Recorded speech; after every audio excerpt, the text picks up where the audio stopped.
የነነዌ ጾም እስከ ስንት ሰዓት ነው የሚጾመው? የነነዌን ሰዎች የማርክ እኛንም ማረን በማለት ጀምሩት።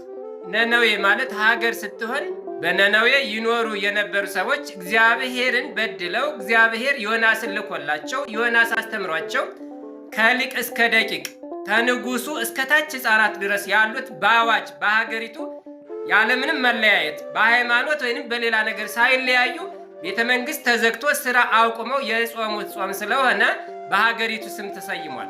ዮናስም ትትገፈታህ ነነዌ ሀገርክሙ እስከ ነሰሉ ስለት እስከ 3 ቀን ድረስ ወደ እግዚአብሔር ካልጮኻችሁ እግዚአብሔርን ካልለመናችሁ ሀገራችሁ ነነዌ ትጠፋለች ትገለባበጣለች ብሎ ሲያስተምር ይህንን የሰሙት ማቅ ለብሰው አመድ ነስንሰው ሲጾሙ ንጉሱም ይህን ሰምቶ በአዋጅ አውጆ ማንኛውም ወደ ስራ አይሂድ፣ ሰዎችና እንስሳቶች በጎችና ላሞች አይሰማሩ፣ እህል ውሃም አይቅመሱ ብሎ ለ3 ቀን ከንግስናው መንበር ወርዶ 3 ቀን ጾመው ጸልየው ሊጠፉ ከነበሩበት መከራ የዳኑባት እንስሳት ጭምር የጾማት ልዩ ጾም ናት።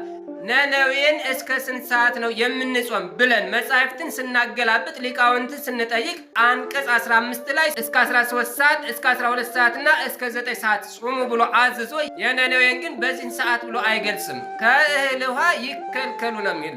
ለምን? መጽሐፍ ቅዱሱ ላይ የታወጀው በትንቢተ ዮናስ የምናገኘው እስከ 3 ቀን ድረስ እህል ውሃ አይቅመሱ የሚል ስለሆነ፣ ስለዚህ ፀሐይ እስከምትጠልቅ ድረስ መጾም ካልቻልንና ካቃተን ደግሞ ቢያንስ እስከ 9 ሰዓት ብንጾም የነነዌን ሰዎች የማርክ እግዚአብሔር ሆይ እኛንም ከክፉ ነገር ጠብቀን አድነን ማረን ብንለው ይምረናል።